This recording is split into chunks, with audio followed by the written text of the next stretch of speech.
Saving வந்து ஒருத்தரோட வாழ்க்கையில் ரொம்ப ரொம்ப முக்கியம். ஏன் சொன்னாக்கா சேவிங்னு ஒன்று இருந்தால் தான் நம்ம வந்து அடுத்த கட்டத்துக்கு போக முடியும். நம்ம வந்து என்ன சொன்னாங்க, ரிச் பீப்பிள், பணக்காரவங்களாம் ஆக முடியும். நம்ம சின்ன வயசுலேருந்தே நம்ம சொல்லிக் கொடுக்குறது என்னது அப்படி பார்த்தாக்கா சேவிங் பண்ணணும் அப்படின்னு சொல்லிட்டு தான் சொல்லிக் கொடுக்குறாங்க. ஸோ அதை தான் நம்மளும் சொல்கிறோம், சேவிங் பண்ணுங்கள். என்னன்னா நம்மளுக்கு காசு சேவிங் பண்ணுறது வந்து சில பேருக்கு வந்து பிரச்சனையாக இருக்கும்.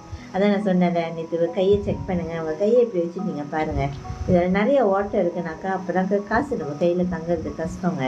ஸோ அப்போ வந்து உங்களுக்கு ஒரு டிப்ஸ் நான் கொடுக்குறேன். ஸோ எப்படி நீங்கள் காசு சேமிக்கணும் அப்படின்னா, கோல்டாக நீங்கள் மாற்றி சேவிங் பண்ணலாம். ஸோ நீங்கள் காசை வந்து கோல்டாக மாற்றி வைக்கும்போது நாங்கள் சொல்கிறது வந்து 916 கோல்டு கிடையாதுங்க, இந்த மாதிரி 999.9 கோல்டு.